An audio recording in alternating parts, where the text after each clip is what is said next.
All right, what's up, everybody, and welcome to the third episode of. Hold on one second. Today is MLB arbitration deadline day. Um,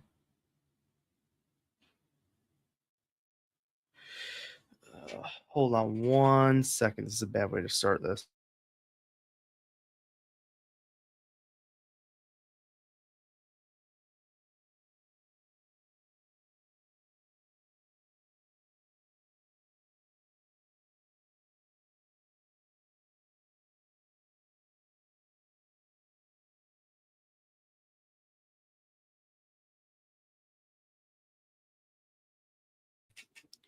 All right. So for those who, this is obviously an NFL thing, but I cover baseball primarily for Last Word on Sports. I do this independently, and today is the baseball arbitration deadline. So, since I'm the lead MLB person over there, I'm trying to coordinate with the rest of our MLB staff to do a bunch of other things. So, if I'm getting messages or interrupted, I apologize. But I wanted to come on here because I said I would yesterday. I'm totally forgetting what today was. Um, but I wanted to come on here and talk some Giants head coaching search. So obviously, the Giants head coaching carousel has been, or I shouldn't say carousel, the carousel of candidates that we've gotten and heard from. So they're going to fulfill the Rooney Rule by the end of the week, and I put that up. I'm going to share my screen to X in about like 5 seconds when this loads. So they fulfilled the Rooney Rule yesterday, or they're not yesterday. They fulfilled like the preliminary, like they have the candidates that they're going to have to come in for the Rooney Rule. That's Antonio Pierce is going to come in, and they're going to have Antonio Pierce, Raheem Morris, and Vance Joseph all come in. So that's going to satisfy the Rooney Rule. So when John Harbaugh comes in the building next week, and the Giants, if he's still available, and we're going to talk about that in a second, because obviously I think that's the name we probably all want for this job. Certainly the name that I want for this job. When he became available, what was it, 2 days ago now? Yesterday, the day before, I think it was Tuesday afternoon he became available. I think all of us started salivating at the possibility of Harbaugh coming here, restoring glory to the Giants, coaching Jackson Dart to a championship. I think we all started to dream about that. And I think that's a kind of a realistic thing to dream about. And obviously, they're going to, I reported literally like seconds after that they're going to interview him, which, was kind of obvious, but, I had to kind of state they're going to interview him. And it seems like the interest is genuine on both sides. Now, we don't know that for a fact. We'll see how legit the interest is on both sides. I don't know. I think that the Giants are setting themselves up for success here with Harbaugh. But we don't know. So let's get past here. Okay, so this is the tweet that I put out this morning. So I put out yesterday that the Giants were going to be interviewing both Antonio Pierce and Raheem Morris for their head coaching search. That I put out Morris will interview today, Pierce tomorrow. Then they're gonna have, I think, Vance Joseph next week, or was it Pierce next week? Someone said Pierce today, and then someone else is interviewing next Monday into Tuesday. That might be Pierce. Anyways, they're both interviewing. So that satisfies the Rooney Rule before Harbaugh enters the building. That's a big deal because if the Giants wanted to just say, okay, you're here, regardless of what happens in Miami, and I think the Miami GM search actually has a lot to do with the direction of the Giants, coincidentally, because I think if the Giants hire not the Giants, if the Dolphins hire what's his name? Hold on, let me get this up. Dolphins GM. It's gonna come up. I forget the name. If they hire Chad Alexander, the Chargers assistant GM, who has a very good relationship with John Harbaugh, I think the chances of the Giants getting Harbaugh goes right in the tank. And I don't want to sit here and disappoint fans because you know what? Giants fans have suffered for a very long time. They deserve the best. We deserve the best, I should say.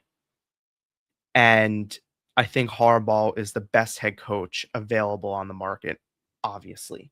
If Mike Tomlin becomes available, I think the expectation is if he becomes available, he might take some time, which, I totally understand. He, in my mind, might even jump Harbaugh. I like Tomlin a lot. Some people think I'm crazy for stating that, but that's what I think. And Stefanski is number 2 of the available right now. So the Giants interviewed Stefanski according to the New York Post, and it went very, very well. The Post reported today that the interview went very, very well. They're going to be McCarthy's next week it was Mike McCarthy is next week. The night into the day. That's McCarthy. Pierce, I believe, is tomorrow. Connor Hughes of SNY put this out yesterday, and then he went on the Evan and Tiki show on WFAN. If you don't listen, I highly recommend it. They're on YouTube now. That the Giants are all in on Harbaugh right now. He's their number 1 choice. Obviously, this is before the Dolphins job became available, and that didn't change, right? Obviously, the Giants are still going to go full throttle. Now, if we're going to look at this, what situation to Harbaugh would be more appealing? The Giants situation or the Dolphins situation? The Giants have a young, moldable quarterback. They have cap space. They have the financial wherewithal to do whatever he wants. Oh, and by the way, they have a lame duck GM who they are not committed to. Well, they're committed to now because they're saying they're committed to him. They might not be committed to him long term. If John Harbaugh walked in that building next week and said, "All right, I want this job. I want this job, but Shane needs to go." John Mara is going to probably fire Joe Shane. And I don't think he'd think twice about it. And if it leaked that he didn't fire Joe Shane and that's the reason that the Giants didn't get John Harbaugh, I think the fan vitriol back at Mara, which is already getting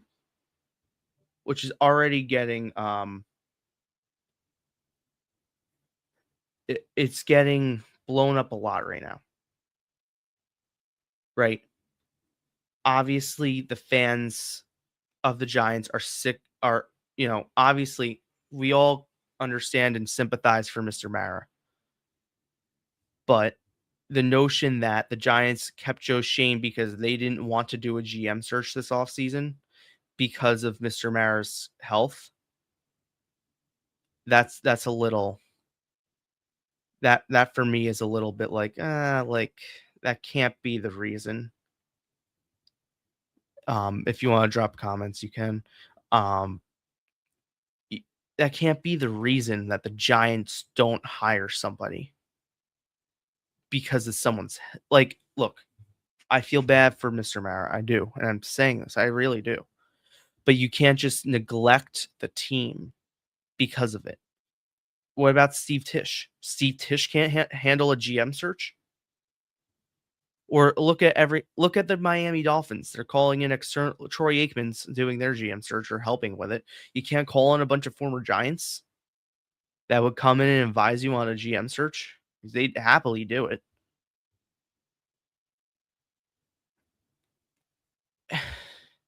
Yeah, it was Tuesday that they fired Harbaugh. I'm gonna pull up the quote from the Post right now. Kevin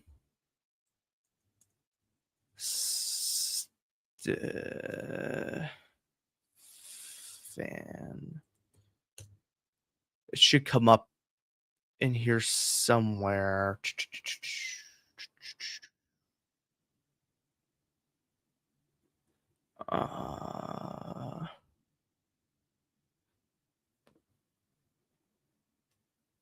hold on. Let me go to New York Post.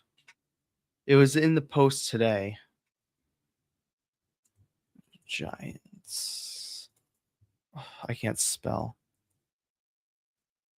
Yeah. Here it is. Exclusive. The sit down with Stefanski went very, very well. Perfect. I'm already logged in. Paul Schwartz had this. Not all interviews go according to plan. That's how we start this. It sounds like the Giants sit down with Stefanski went well. It was a positive impression. A source told the Post, the medium, everything on the league.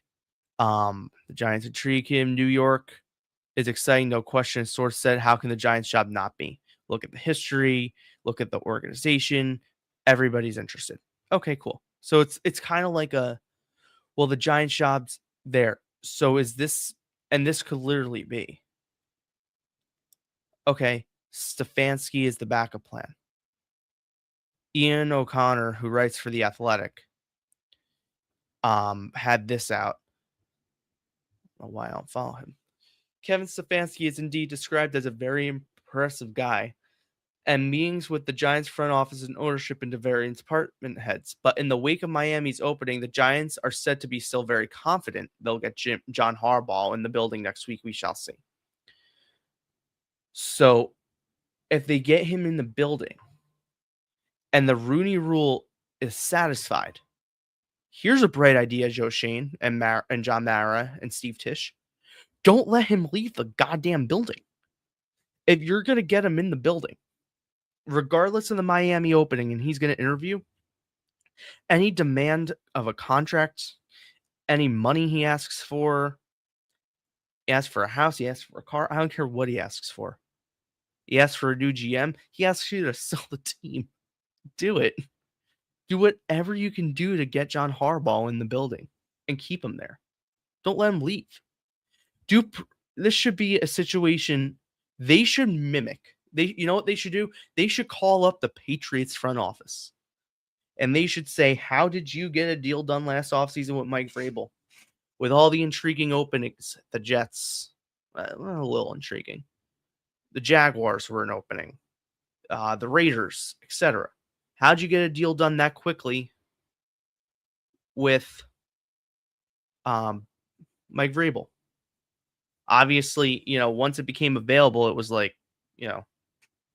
this is a match made in heaven. How'd you get a deal done that quickly? And take a tip from them. The Giants are in pretty much the same situation the Patriots were a year ago. Same record, rookie quarterback, in need of a stable voice at the head of the organization. And look, Kevin Stefanski can be that stable voice at the head of the organization. But when John Harbaugh's out on the market and you're the New York Giants, you be the New York Giants and you go get John Harbaugh. That's just what you do. And until I see the Giants go out and do it, the door's going to be open for him to go elsewhere. There's no guarantee the Giants get this guy. Now, it seems increasingly likely as the days go on that, every Giants fan should be an Eagles fan, a Bills fan, and a Packers fan this weekend. Because if Sirianni gets fired, that job shoots to the top of the list. If McDermott gets fired, that job shoots to the top of the list. If LaFleur gets tired, that job shoots to the top of the list.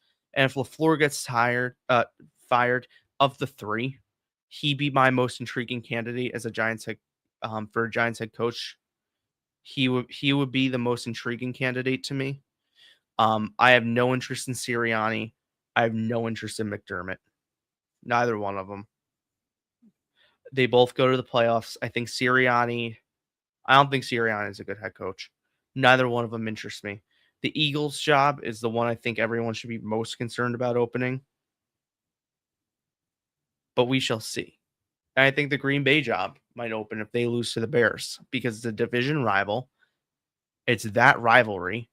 They had the Micah Parsons trade at the beginning of the year. They underperformed throughout most of the season, and LaFleur's name's been on the hot seat all year. So why wouldn't they think, you know what, we brought in this talent to win a Super Bowl. We got eliminated on wild card weekend by our division rival. You're gone. Like the Bears are not going to fire Ben Johnson, I don't think. And if they do, then, you know, if they fire Ben Johnson, then maybe the Giants would hop on that. Hold on.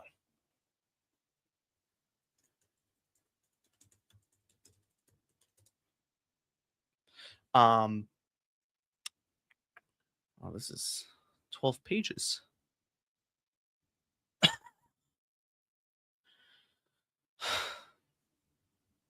It's been a long day of editing for me.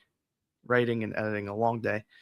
But a fun one. I love doing it, so it's fun. The Giants are such an intriguing option, but they have to do this right. They can't screw around.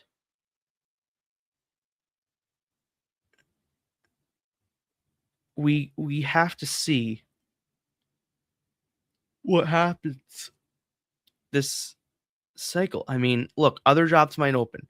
If Pittsburgh opens and Tom wants to coach again, which he might not necessarily, like the indication, you know, Tiki Barber spoke on WFAN today about that specifically because he was saying his brother's very close with Tomlin, and the indication is like if Tomlin leaves, or like if Tomlin steps away, or if Tomlin's relieved of his duties, he's just going to take time off, and maybe he'll come back, but maybe he won't come back.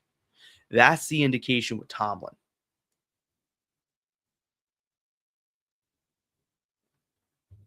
So that I found interesting. That the indication with Tomlin is he might just flat out leave. The Giants are going to catch a wide net. It's far from over.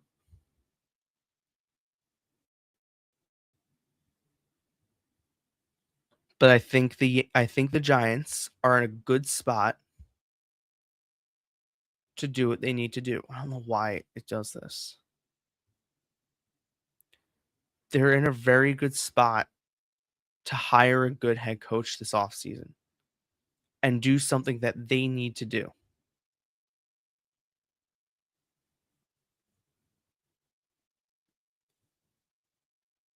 And this is cool. This I found cool.